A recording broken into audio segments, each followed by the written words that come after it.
Vamos fazer uma oração para que a gente possa dar continuidade nesse estudo da Palavra de Deus. Até é bom falar baixinho, porque daí os irmãos ficam em silêncio também para ouvir, né? Vai desligar. Glória a Deus. Senhor, meu Deus e meu Pai, neste momento, Senhor, eu te agradeço, Pai, por esse momento, por essa aula, Senhor, por essa oportunidade. Ó, meu Deus, que estamos aqui na Sua presença. Meu Deus, perdoa os meus pecados, as minhas falhas, que eu pensei, falei, senti, que não foi do Seu agrado, Pai. Que o Senhor possa abrir, Senhor, o nosso entendimento nessa noite, acalmar o nosso coração, abrir, meu Deus, os nossos ouvidos, para que possamos aprender mais da Sua palavra, no nome de Jesus. Amém. Então, como nós estamos nessa continuação, né, dos estudos de Filipenses, hoje nós vamos falar sobre a suprema aspiração do crente. Olha só, pode desligar completamente. Aí até... Aí, agora desligou.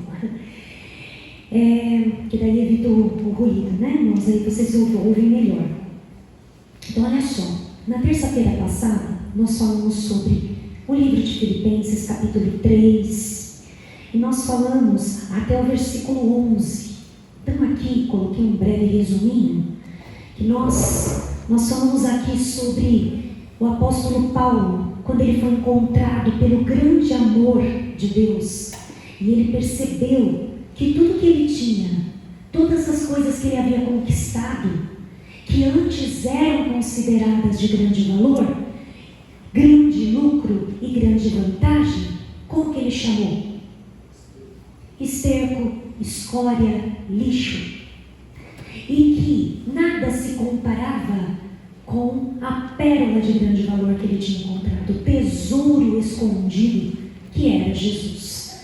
Então, ele prossegue a partir do versículo 12. Agora, nós vamos ver, ele prossegue, ele usa esse verbo, prossigo, avanço, ando, conquisto. Então, nós vamos ver juntos, tá bom? Abre lá em Filipenses, capítulo 3, versículo 12 em diante. Irmãos, a minha família estava, Santa Catarina estava em casa, e eu querendo falar milhões de coisas. Que provação, viu? Podendo falar nada. Aí tive que trabalhar na segunda-feira. Olha, tudo que vocês podem imaginar eu fiz. Gengibre, coloquei álcool aqui na garganta, além da bezetacil, né, que já estava doendo. Tomei anti-inflamatório, mas não adiantou. Eu precisava ficar sem voz mesmo. Vamos lá. Aí eu falei, na terça-feira eu preciso estar bem. Sair o mínimo possível para a igreja poder entender, né? Está dando para ouvir, né? Eu não estou forçando, não. O microfone ajuda bastante. Filipenses 3, versículo 12 ao 16 é o que nós vamos ler hoje. Diz assim: não que já tenha alcançado ou que seja perfeito, mas prossigo para alcançar aquilo para o que fui também preso por Cristo Jesus. Irmãos, não penso que eu mesmo já o tenha alcançado, mas uma coisa faço, esquecendo-me das coisas que atrás ficam e avançando para as que estão diante de mim, prossigo para o alvo, pelo prêmio da soberana vocação de Deus em Cristo Jesus. Todos, pois, que somos perfeitos, tenhamos este sentimento. Pode passar. Tem uma outra tradução, que é essa daqui, no versículo 16, diz assim, no 15 e no 16, nessa tradução aqui diz assim: pelo que todos quantos já somos perfeitos, sintamos isso mesmo. E se sentis alguma coisa de outra maneira, também Deus vos revelará. Mas naquilo que já chegamos, andemos segundo a mesma regra e sintamos o mesmo. Então, a gente vai meditar nesses trechos aqui. Então, a primeira frase aqui, Paulo está falando: não já tenha alcançado. O que ele está falando aqui? De que ele está falando aqui? Ele está falando da perfeição. Ele está falando, olha, não é que eu já tenha alcançado, ou que eu já seja perfeito. Ele sabia que por mais que ele tivesse mudado, por mais que ele tivesse sido encontrado pelo amor do Senhor, ele ainda não tinha alcançado a perfeição, que é a que nós também buscamos.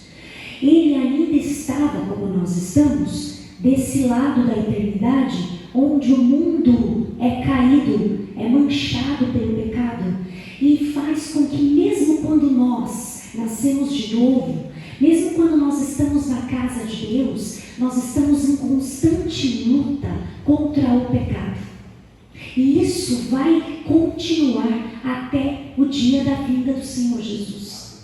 Nós estamos numa constante batalha. E Paulo reconhecia isso. Ele sabia que a sua luta contra o pecado estava longe de acabar, mas ele continua aspirando no sentido de desejando, sonhando, almejando a perfeição. Mesmo sabendo que essa obra completa de perfeição, ela só se realizará no futuro, lá na glória que ele estava aguardando. Então, só que ele queria deixar claro nesses versículos que nós lemos, que nós vamos meditar, o quanto ele aspira por isso, o quanto ele sonha por isso, o quanto ele almeja. E isso deve ser o nosso desejo também.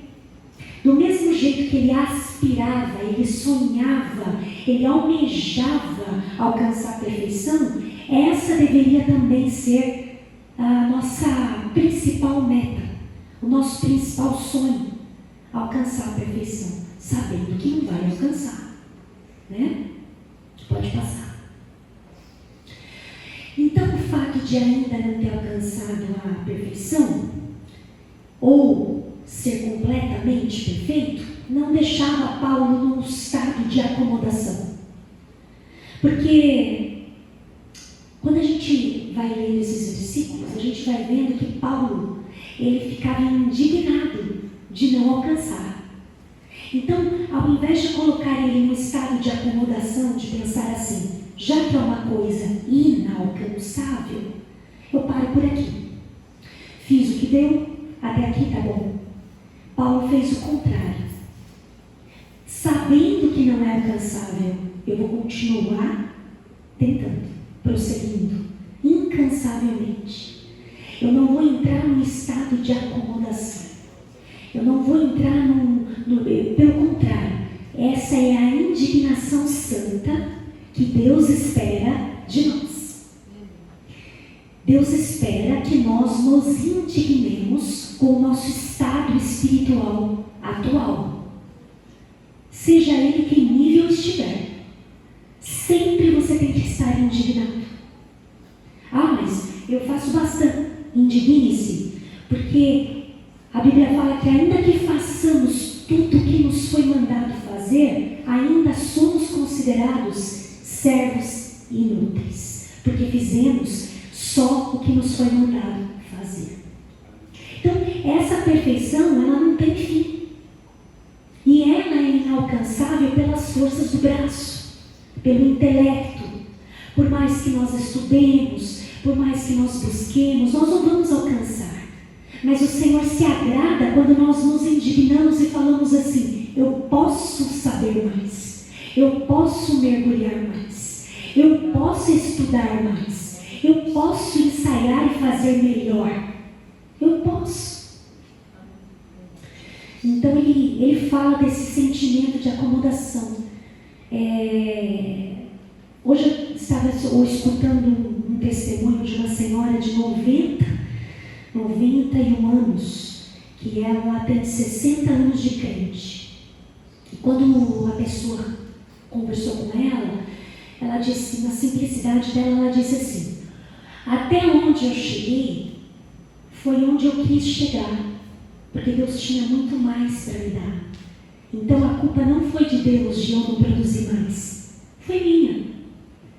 Eu não quis mais, né? Me acomodei, parei. Mas o que eu quero dizer aqui, Deus tem um pote cheio de riquezas que não tem fundo. Não tem fundo. Quanto mais a gente pegar, mais a gente vai querer. E mais a gente vai ter. Não é bom? Porque nosso Deus é um Deus rico, né? Então essa indignação impulsionava Paulo para frente. Colocava Paulo para buscar uma comparação não com o irmão, mas com Cristo. Por isso que eu falo para vocês que quando nós nos comparamos com o nosso irmão, quando nós nos comparamos com a nossa irmã, é uma comparação muito chata e sem vergonha. Por quê? Porque é muito fácil. É humano que nem nós. É uma régua muito baixa. Mas quando nós queremos e almejamos nos comparar com Cristo, o obreiro dos obreiros, o pastor dos pastores, aí nós entendemos qual é a nossa batalha. Ela é grande, né? E Paulo, ele vivia querendo ser conformado com Cristo. Tanto que ele escreveu em Romanos assim: porque o que dantes conheceu, também os predestinou, nós todos, para serem conforme à imagem de quem? De seu Filho. Então assim, não me interessa se o fulano conseguiu e foi até ali. Não, que Deus, fulano, eu sou eu. Né? Quando Pedro, ele pergunta para Jesus assim, Jesus falando com ele, passando as ordens para ele e tudo, aí vem João e ele fala assim, e ele? Aí Jesus olha para Pedro e fala assim, ele é ele, quanto a você, segue-me. Tipo assim, para de ficar se importando. Não é da tua conta a vida do João. Agora você, segue-me. E Paulo entendeu isso. Não importa se um está correndo devagar, o outro parou, o outro desistiu. Aí você fala, e ele, Senhor? E ele, Senhor, que está fazendo a tua obra em pecado? Dele eu cuido. Agora, quanto a você, me segue. E ele, Senhor, está dando um mau testemunho? Deixa ele para lá. Dele eu cuido, não é da sua conta. Agora, quanto a você, vamos falar de você. Você me segue. Então, isso para nós é uma lição gigantesca. Porque, vez ou outra, a gente está se comparando, né? Nas redes sociais. Vez ou outra, a gente fala assim, nossa, eu lembro dessa pessoa, ela estudava comigo, ela era tão terrível e ela prosperou. E eu, Senhor? Né? E eu, Senhor, que segui os teus caminhos? Aí Jesus fala para você, deixa ela lá. Quanto a você, continue. Siga-me. Próximo. E aí ele fala assim, não alcancei a perfeição, mas prossigo para alcançar aquilo para o que fui também preso por Cristo Jesus. Então ele estava lá, lembra que ele escreveu essa carta na prisão? Então ele fala assim, eu prossigo, mesmo preso, ele está falando, eu prossigo para alcançar aquilo para o que também fui preso em Cristo Jesus. Aí ele fala aqui uma coisa, irmãos, não penso que eu mesmo já o tenha alcançado, mas uma coisa faço. E aí, antes de ver o que ele faz, vamos falar aqui sobre prosseguir. Prosseguir é progredir, é agir, é expandir, é crescer. Não para ser salvo, mas é uma resposta da salvação. Então, porque você foi salvo, você age, você progride, você expande para o reino.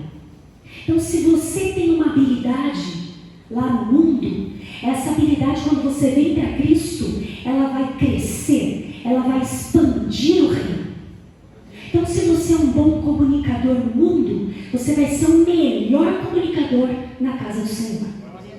Se você é um influenciador no mundo, um formador de opinião na igreja, você vai ser potencializado para o bem. Então, para Deus, a gente não pode estar aqui sem fruto, sem progredir. Progredir é uma meta. Você não pode olhar para 20 anos, 30 anos atrás e não ver progresso na sua vida espiritual. Não aprendeu nada de novo, não estudou nada de novo, não subiu. As águas ainda estão no tornozelo, ainda são imaturos e nenéns na fé, mesmo tendo 30, 40, 60 anos. Então Paulo está falando, progride. Essa é a sua vocação. Qual que é o meu chamado? Progride no que você tem habilidade. Frutifique no que você é bom, que Deus vai aperfeiçoar.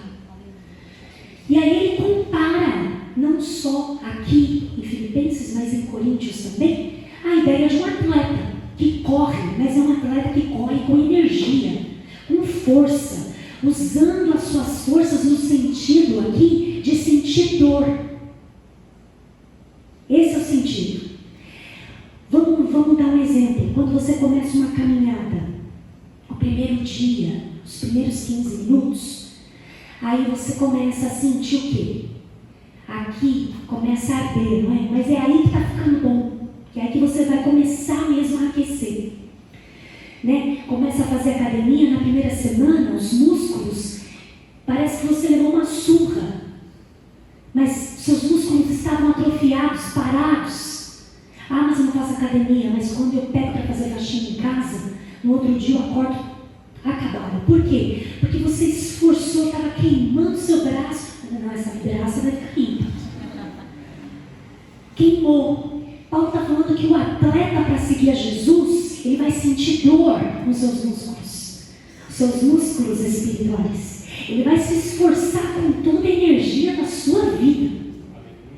E aí em Coríntios ele vai falar assim: não sabeis vós que os que correm no estádio, todos correm, mas só um leva o prêmio? Correi de tal maneira que o alcanceis. Todo atleta em tudo se domina. Eles para alcançar uma coroa corruptível, nós uma incorruptível. Olha essa última frase. Assim corro, esmurro o meu corpo e o reduzo à escravidão. Gente, que frase! Assim eu corro, esmurro o meu corpo e o reduzo à escravidão. Esmurrar no sentido de se bater? Não. No sentido de pegar a sua vontade e submeter para o Senhor. No sentido de pegar a tentação e se esmurrar espiritualmente, falando assim: eu sou do Senhor. Como um atleta, né? Ele fala que o atleta em tudo se domina. O que quer dizer? O atleta, que quando ele está no ponto do treinamento, ele não vai comer qualquer coisa. A dieta dele é regrada, os exercícios, a disciplina, o horário de sono, tudo é domínio. Ele fala assim: o atleta em tudo se domina. Ou seja, se aquela semana for uma semana de prova, ele tem que se dominar. Ele não vai poder beber, ele não vai poder se drogar, ele vai ter que se dominar. Paulo está falando, é a mesma força contra o pecado. O atleta de Cristo em tudo se domina. O músculo vai gritar, vai arder. A vontade vai gritar também, mas ele fala: eu esmurro a minha vontade e reduzo ela a ser escrava da vontade de Cristo. Parece fácil, mas é difícil. Continuando, Paulo se considera um atleta de Cristo que almeja o quê? A linha de chegada. Mesmo que a linha de chegada não seja o primeiro lugar. Mesmo que a gente não chegue em primeiro lugar. Mesmo que a gente não seja o vencedor em primeiro lugar. O importante é chegar. O importante é avançar, chegar lá. Então ele continuava a lutar, prosseguir, correr, focar para continuar correndo. Aí em Timóteo ele vai falar: combate o bom combate da fé, toma posse da vida eterna. Em Hebreus, corramos com perseverança a carreira que nos está proposta. E aí, reconhecendo que ele precisa correr, significa que ele ainda luta contra os pecados. Aí em João vai falar: se dissermos que não temos pecado, enganamo-nos a nós mesmos. Pode passar. Por que é importante esse versículo? Porque alguém pode falar: não, mas Paulo era Paulo. Paulo tinha força. Paulo tinha uma proximidade com Cristo. Paulo não tinha as mesmas tentações que nós. Nós vimos aqui na terça-feira passada quem era Paulo. Qual foi o passado de Paulo? Nós vimos aqui. Então Paulo, ele não era presunçoso espiritualmente. O que quer dizer uma pessoa presunçosa espiritualmente? Uma pessoa, como eu disse, que já chegou num ponto que ela sabe tudo. Ela não precisa de mais nada. Ela não precisa vir nos cultos de ensino, porque ela já sabe tudo. Ela não precisa ler mais a Bíblia, porque ela já leu e ela já sabe tudo. Ela não precisa mais ouvir pregações, porque ela já sabe tudo. Ela também não precisa mais jejuar, porque ela já chegou no ápice da perfeição e da pureza. Ela está pronta. Quem faz teologia busca conhecimento do diabo, porque o importante é ter unção do Senhor. E assim ela vai. E aí passa 40, 50 anos e não progride. Não progride. Qual que é a diferença da pessoa que corre na rua e a pessoa que corre na esteira?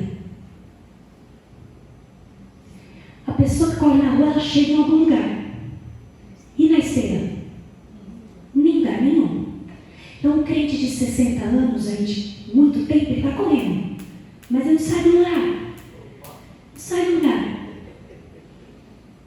Não 60 anos de idade, 60 anos de crente. Ele está na esteira. Ele corre. Ele cansa, mas ele não sai do lugar. Não chega em lugar nenhum. E a Bíblia nos lembra de pessoas presunçosas que pensavam assim e se deram mal.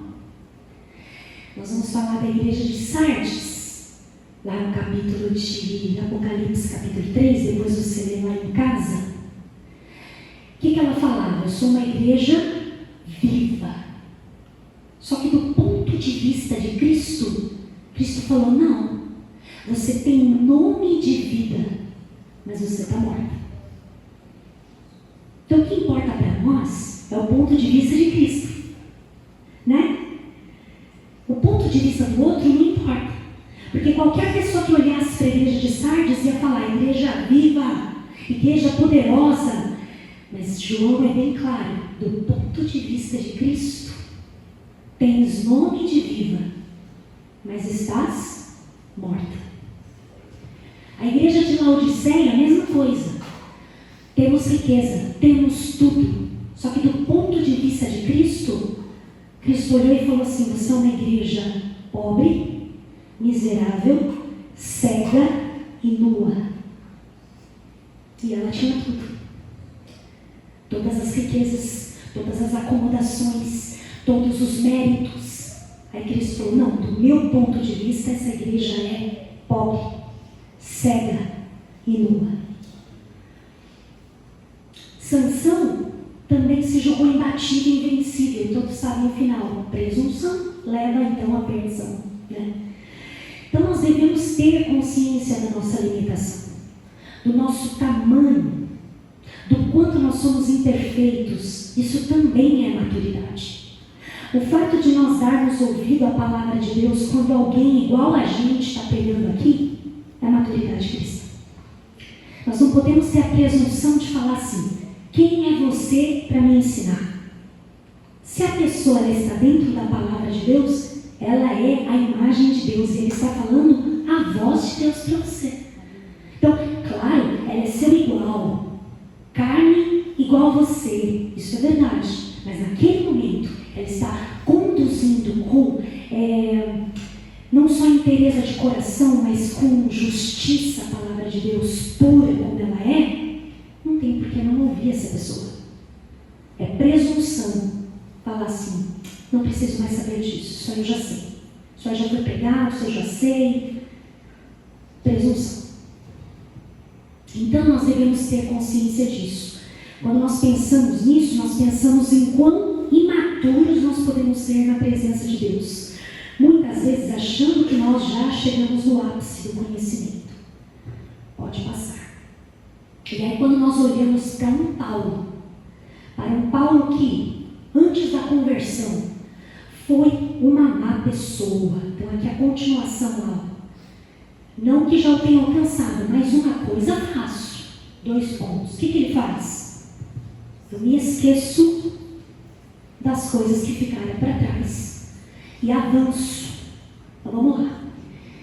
Antes da conversão, Paulo foi uma pessoa má, sanguinária, cruel. Ele matava em nome de Deus. Paulo tinha sangue nas mãos. Paulo derramou sangue de gente inocente. Ele fez pessoas inocentes serem torturadas gravemente em nome de Deus.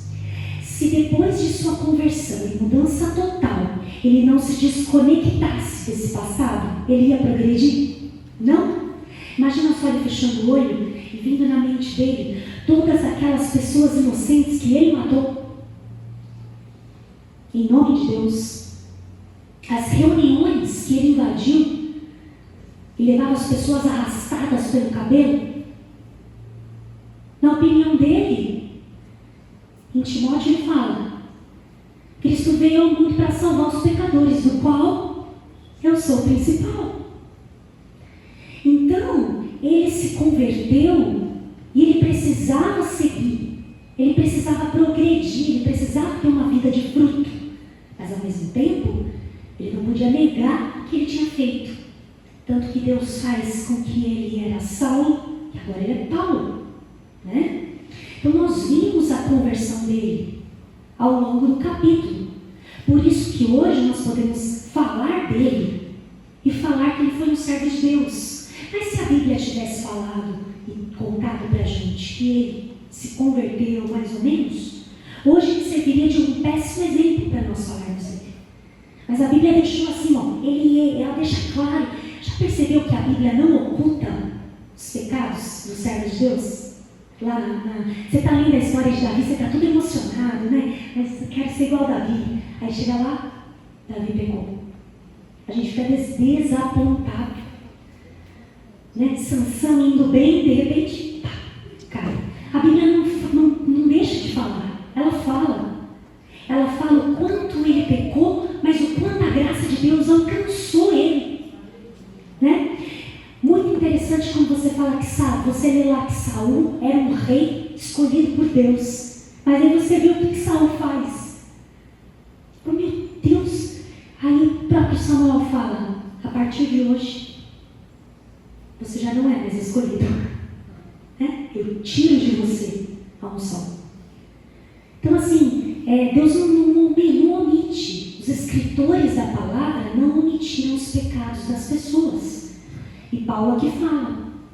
Aí nós vemos a conversão dele, o quanto ele se arrependeu. E como eu sei que ele se arrependeu? Por tudo que ele produziu depois.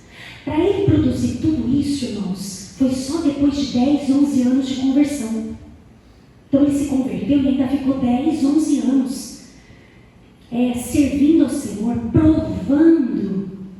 provando o seu bom testemunho, né? Isso nos mostra também que é tão importante a observação de novas pessoas que entram na igreja, que não vieram de outros ministérios, mas elas vieram para a igreja e elas precisam ter um tempo, não é verdade? Um tempo para serem discipuladas, para depois elas terem oportunidade, para depois elas terem cargo. Leva tempo. Paulo levou 11 anos até que ele pudesse ter ali a confiança, escrever cartas, Deus usá-lo, né?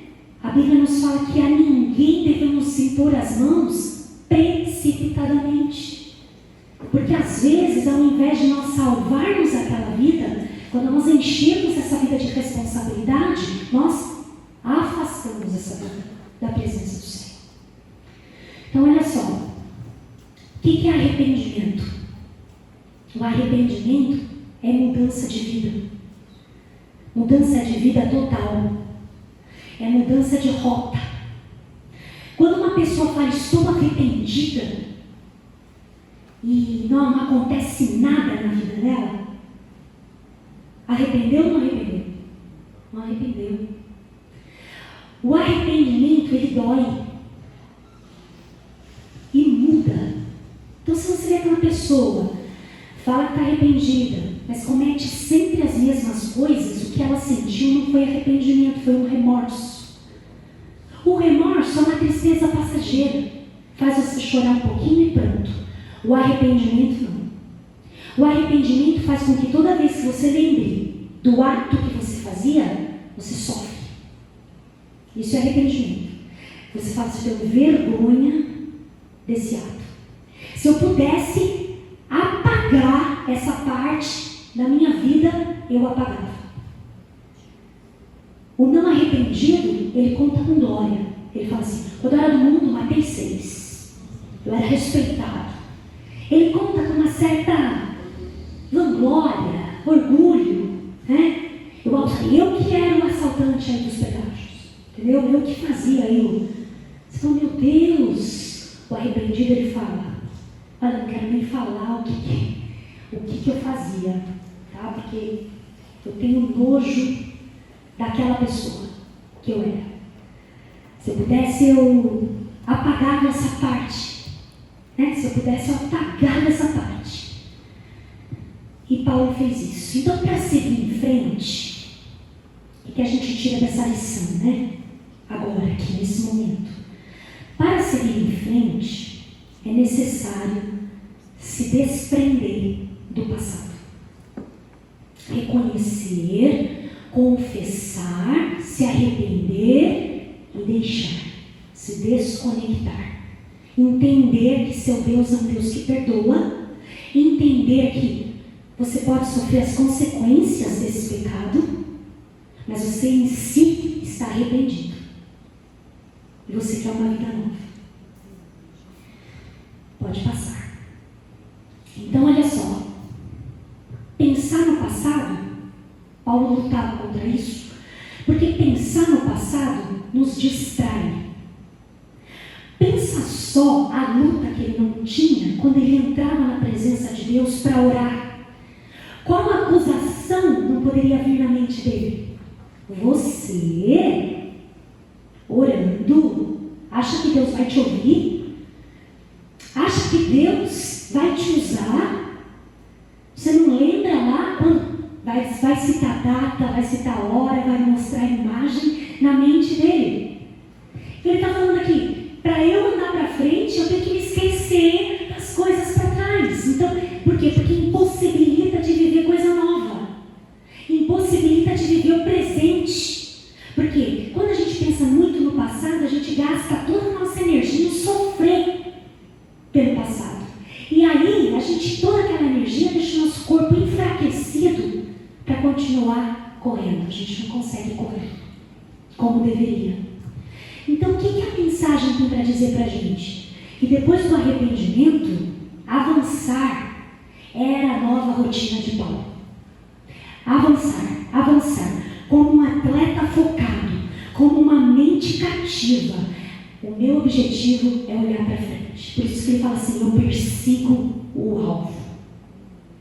Nada tirava ele desse alvo. Um atleta que quer vencer, você já viu um atleta correndo naquelas Olimpíadas? Ele corre olhando para trás, para ver o quanto ele já correu. O que acontece se ele correr olhando para trás? O que pode acontecer com ele? Ele pode tropeçar e cair, ele perde a velocidade, ele perde o equilíbrio, ele perde a direção. Então, Paulo está falando, eu sou como um atleta, eu olho para frente, meu foco é Cristo, é lá que eu tenho que chegar, correndo, andando, engatinhando, escorregando, mas eu tenho que estar lá. Né? Vou dizer para você que tem dia que você, como atleta de Cristo, você não está correndo, você está engatinhando. Ou às vezes você está, como que eu posso dizer, pior que engatinar? Se arrastando. Mas você não olha para trás. Né? Você pode, olha, agora você vê todo mundo passando, você está lá, mas você está. Né? Aí passa um fervoroso, aí passa um muito alegre, você está, não, mas eu vou chegar. Sabe o ditado do mundo? Devagar e sempre. É verdade. É melhor ir devagar e estar lá sempre do que começar com toda velocidade, com whey protein, com carboidrato, correndo, chega lá no meio, baixa a pressão, tem que vir os paramédicos, que no caso são os pastores, pega na maca e vai. E aí a gente é esse atleta. Esse é o atleta de Cristo. Pode passar. Então, os irmãos estão entendendo até aqui? Olha só. Então assim, quando a gente traz esse versículo para aplicação, a gente percebe que muitas pessoas, quando elas vêm à igreja, elas vêm pelo motivo errado. Né? Não todo mundo que está aqui está pelo motivo certo. Às vezes a pessoa sai da sua casa assim com o motivo certo. Qual que é o motivo certo? Adorar a Deus, ponto. Não importa o que vai ter lá. Mas o motivo é errado. Eu vou porque hoje tem movimento. Eu vou porque hoje tem barulho, tem bastante música. Eu vou porque tem festa, no final vai ter bolo, comemoração. Então é fácil perceber o motivo que essa pessoa veio na igreja. Quando a pessoa vem com o motivo certo, você vê verdadeira adoração. Quando ela vem com o motivo errado, a primeira coisa que ela faz, ela não reverencia a palavra. Pode perceber. Carol, mas aí metade da igreja. Eu sinto dizer. Parece que quando começa a ler a palavra, bate uma sede, bate uma vontade de ir ao banheiro. Lembra de um assunto que não pode passar. Tem que falar agora. Não dá para falar no final do culto, não, tem que falar agora. E o que é o assunto? Às vezes é um assunto assim, amanhã eu vou na sua casa. Tem que falar agora, no meio da palavra. Tem gente que vem para a igreja e não desliga o celular. Né? Então está ali, está assistindo o culto. Não vou pedir para vocês levantarem a mão se vocês já viram. Mas tenho certeza que vocês já viram. A pessoa está aqui assistindo o culto, está no WhatsApp, ao mesmo tempo. Existe isso aqui nessa igreja? Sim. Quem está aqui na frente não vê. Mas quem está sentado vê. Vê um comichão no momento da palavra, um comichão. Abre a bolsa, fecha a bolsa, pega a bolsa. Vai para a cantina, volta, pega a água, barulho do copo. Parece que faz com prazer assim o copo. No momento da palavra. Quem está aí na frente não tem como esconder. E não dá para ficar falando também, né? Que é uma situação complicada. A igreja está cheia. Você vai falar, faz, né? Eu sou meio suspeita, eu posso até falar. Mas assim, dá vontade. Né? Dá vontade. E aí, abre a porta, fecha a porta, arrasta a cadeira. Liga, desliga o ar-condicionado. Corre para lá, sobe a escada, vai no som. E a palavra correndo. Está pensando que o povo presta atenção? Não. Fundo musical altíssimo. Ninguém presta atenção na palavra. Tem gente que canta com fundo. Tem gente que canta com fundo musical. Essa casa. A palavra lá. Nós deixamos Jesus. E o que foi lido? Não sei. Foi pregado sobre várias coisas. Quando a gente fala várias coisas, quando alguém te responde assim, foi falado sobre várias coisas, quer dizer que ela não prestou atenção em nada, porque não é possível que de 10 coisas, nenhuma ficou.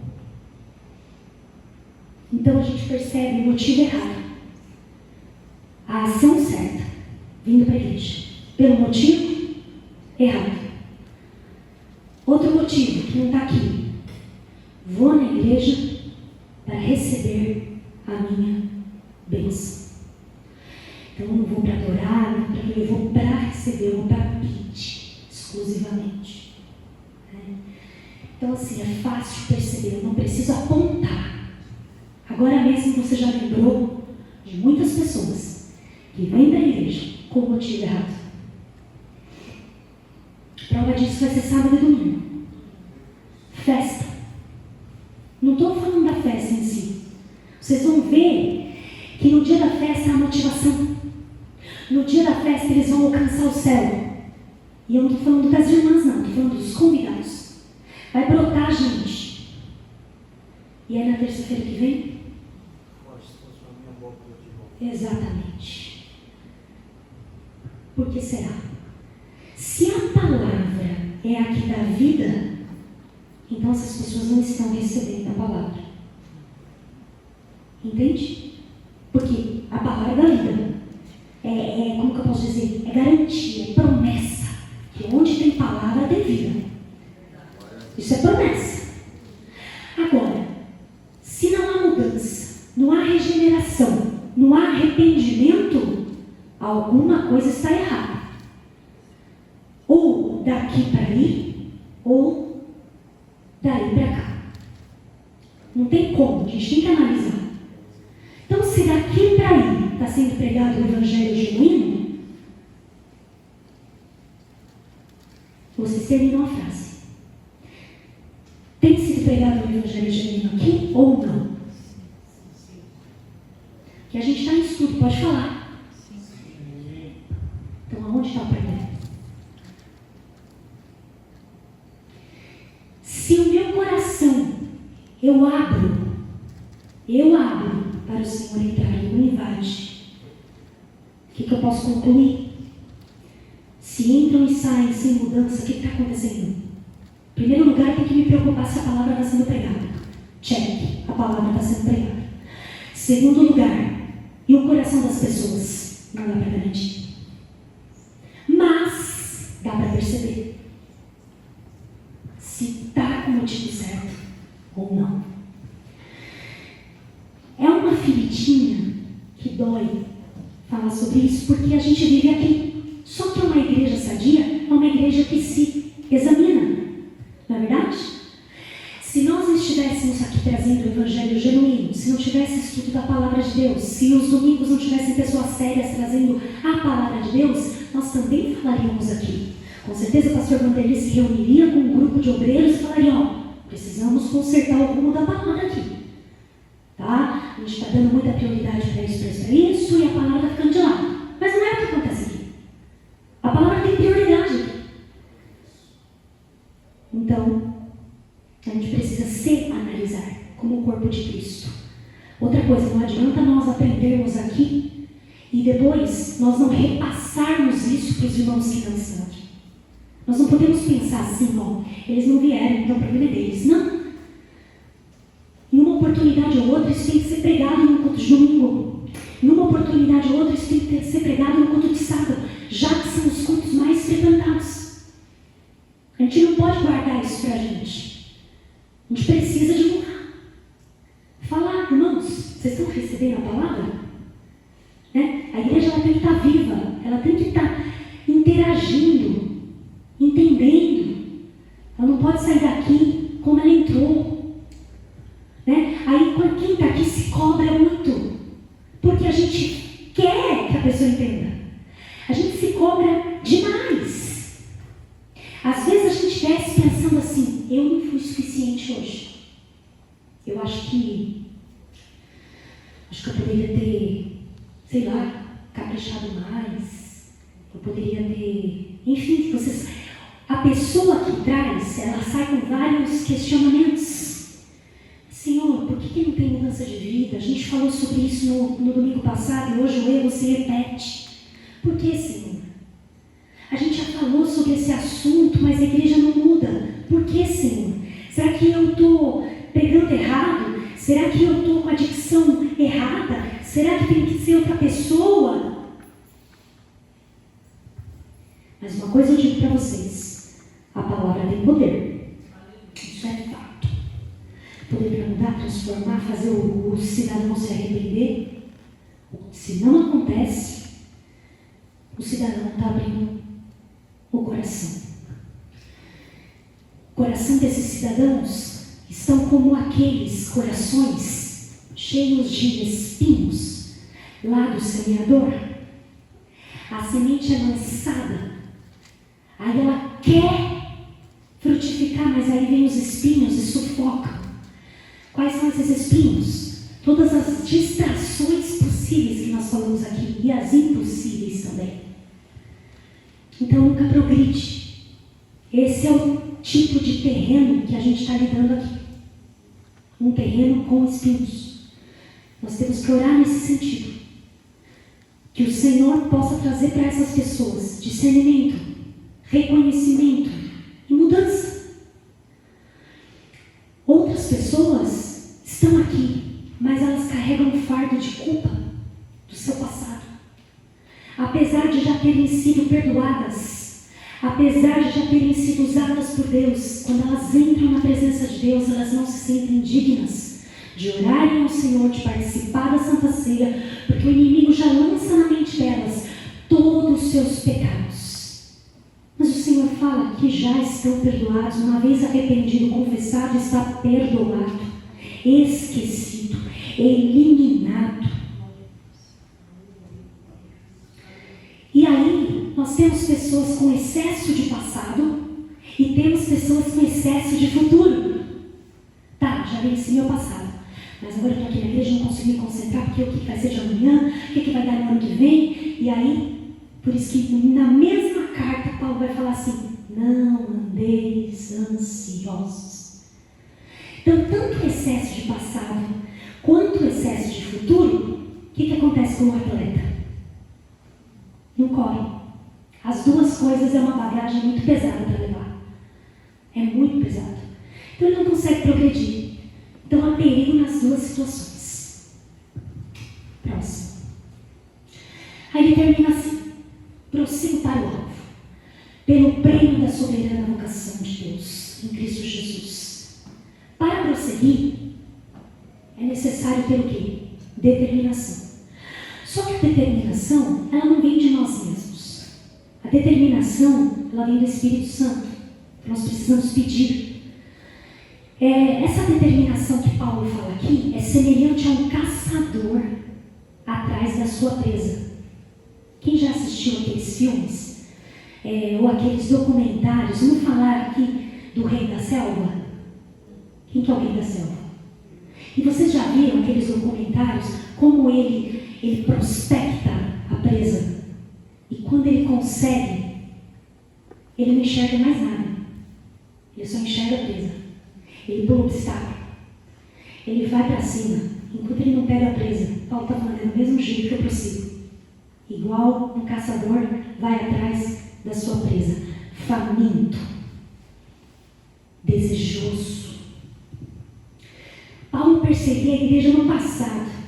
Mas agora, toda aquela energia que ele usava para matar, para perseguir, para seguir a lei, para ser zeloso, toda aquela energia usada para maldade, agora foi voltada para perseguir a vocação de Cristo. É isso que Cristo faz com a gente. Tudo que a gente tem de energia que a gente usava para fazer o mal, Deus transforma essa energia para você fazer o bem na obra do Senhor. Isso é nova vida. Como é que é aquele versículo? Novidade de vida. Viver em novidade de vida. Então, se você tinha uma energia para falar mal dos outros, agora Deus vai usar a sua boca de outra forma. Entende? Se você tinha energia para fumar, Deus vai te usar de outra forma. Entende? Se você tinha uma energia para adulterar, uma vontade, Deus vai pegar essa vontade e voltar ela para o foco certo. Do mesmo jeito que você era zeloso para o pecado, você vai ser zeloso para a santificação. Essa é a mudança. Pode passar. Na corrida terrena, Todo prêmio é perecível. Então, a gente vê lá os corredores, né? Ele vai ganhar dinheiro, passa. Coroa, passa. Medalha, passa. Fama, passa. Privilégio, passa. Contatos, passa. Benefícios, passa. Quantos atletas aqui que eram ricos hoje são pobres? Quem já viu? Aqueles documentários que você fala, olha, fulano morava numa mansão, agora fulano mora numa favela, fulano não tem nem plano de saúde, fulano agora vende não sei o que para sobreviver, e fulano, quando você vai olhar fulano tinha uma vida de fama absurda. Todas essas coisas passam. Mas na corrida celestial, a coroa é eterna. O privilégio é eterno. Você vai cear na mesa do Senhor eternamente. Não é uma coisa assim que vai ser só no dia que você chegar lá. Não. Vai ser uma rotina com Deus. Eternamente. Na competição terrena, só tem um vencedor. Mas na competição celestial, todos aqueles que amam o Senhor Jesus são vencedores. Todos os que amam vão receber o prêmio. Né? Que é a garantia, o lugar, a coroa, o galardão. Todas as regras de uma corrida precisam ser obedecidas na terra. Né? Como eu falei, o atleta tem sua disciplina. Para correr para o céu é a mesma coisa. A regra é a obediência. Continuar correndo. Próximo. Fechando então. O que a gente conclui? O que a gente aprende com esses versículos que Paulo nos trouxe? Que primeiro, a gente precisa se arrepender dos pecados todos os dias. Todos os dias que a gente... Quem aqui peca todo dia? Peca toda hora. Né? Toda hora. É um pensamento, é uma palavra, é uma ira, né? Sei lá o que mais que a gente pega toda hora. O que vocês podem... Uma gula. Né? Um momento de gula. O que mais? Uma ansiedade, uma preocupação, um momento de incredulidade, um momento de falta de fé, todo momento. Então, a gente tem que ser específico para o Senhor, sabe? Senhor, eu peço perdão pelo meu pecado de ansiedade, eu peço perdão, Senhor, pelo meu pecado de ira. Eu sou uma pessoa irada, eu sou uma pessoa invejosa, eu sou uma pessoa ciumenta. Fala com Deus.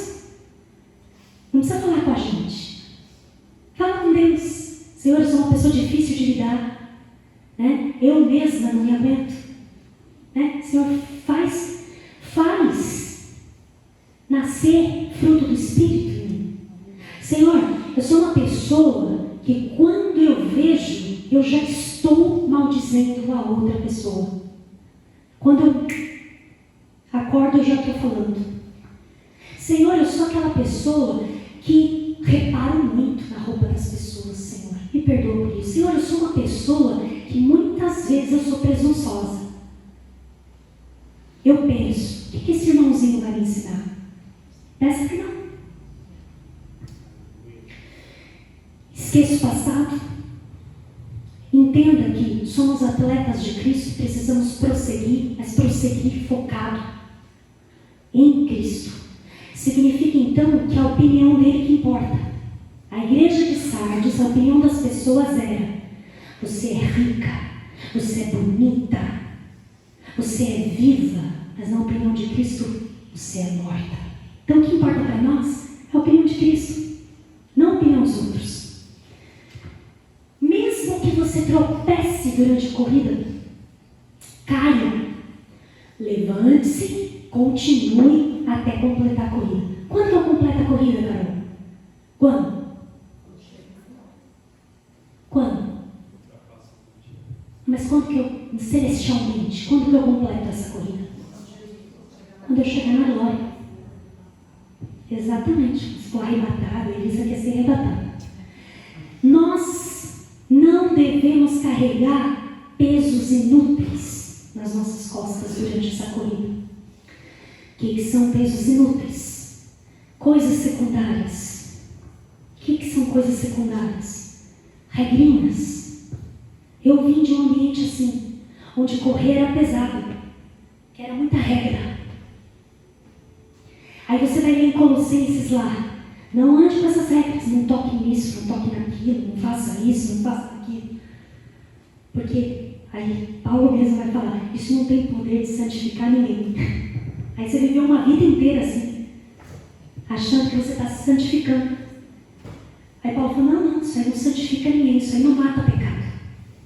Isso aí não tem poder de matar pecado. Então, coisas secundárias, regras colocadas por homens, ressentimentos, porque todas essas coisas nos atrapalham no caminho. Os pecados de ontem, se confessados e abandonados, já estão perdoados diante do Senhor. As tentações, se você venceu, prepare-se, está vindo outra. Se você fracassou, prepare-se, haverá outra chance para a mesma tentação. Entendeu? Essa é a caminhada. Venceu, vai vir outra nova. Fracassou, vai vir a mesma. Até vencer. Só que não é sozinho, é com Jesus. Porque sozinho a gente perece. É uma atrás da outra fracassando. Né? Você fala assim, ó, amanhã eu vou fazer uma força de vontade para não falar mal de ninguém. Pela minha força de vontade eu não vou falar mal de ninguém. Só pela minha força de vontade. Vai conseguir? É isso aí. Ah, mas eu não falei mal de ninguém, só falei mal do governo.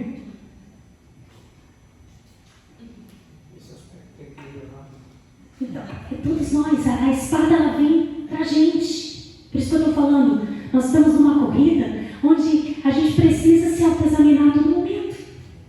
Né? Quando a gente fala assim, amanhã eu vou ser uma pessoa diferente porque eu vou ter força de vontade, eu vou dominar essa curva. Você termina o dia com bolo de cenoura, com pernil, pior ainda do que quando você começou. Porque o que a gente pensa? A tentação no mundo é igual a comida, quando você está numa dieta. A dieta é assim. E eu tenho experiência nisso, hein? Você fala assim, ó, não, olha, fui bem na segunda, fui bem na terça. Se você cair numa coisinha na quarta, sabe o que você fala? Ah, agora também, agora, segunda que vem eu começo. Agora também, pode mandar vir a paçoca, pode mandar vir um sorvete, aceito pizza, aceito, vou também. Mas é tudo erro da nossa mente. O pecador faz isso também. Ele fala assim, nossa, eu estava correndo tão bem na presença do Senhor, mas aí eu caí aqui, agora também, ó. Agora também vou ficar sem ceia mesmo, também, então agora também não vou para a igreja. Olha o que o diabo faz. Agora também já está tudo perdido, já vou sair do grupo, já vou mandar mensagem, já saio do grupo, pronto, não tem nem como a pessoa segurar. Quando vê lá, fulano saiu do grupo. Enfim, ele não quer nem conversar. Então, as tentações, elas vêm. Quando a gente fala de tentação, a gente aprendeu que tentação é só sexual. Não, irmãos. Tem um mundo de tentação para você lutar. Um montão. Se você venceu a sexual, parabéns. Mas tem outra aí que você está lutando. Pode ter certeza. Se você já correu bastante, tem aí seus 40 anos de caminhada, 50 anos de caminhada com Deus, não se acomode. Continue ou andando, ou correndo, ou engatinhando. Enfim, vá, caminhe com conhecimento, procure conhecimento. Nunca é demais. Amém? Prosseguir com Cristo nunca é demais. Pode falar. Dar uma pincelada para tirar dúvidas sobre aquele exercício que você deixou para casa da semana passada, das duas circuncisões de Paulo. O Alexandre ficou com isso na cabeça. Falou que eu coloquei uma pulga atrás da orelha da igreja. Está com isso na cabeça. Mas peraí que eu já vou falar. Fechamos aqui. Está todo mundo entendido? Amém. Deu para entender mesmo? Para a honra e glória do Senhor?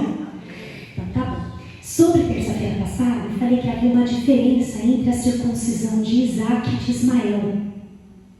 Porque Paulo falou assim, eu sou judeu, ele frisou, ele falou sou judeu circuncidado ao 8º dia. E eu falei que havia uma diferença. Por quê?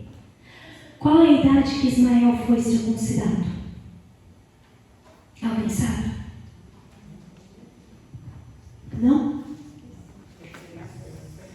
Bem mais tarde. Então significava que ele era meio que até um prosélito.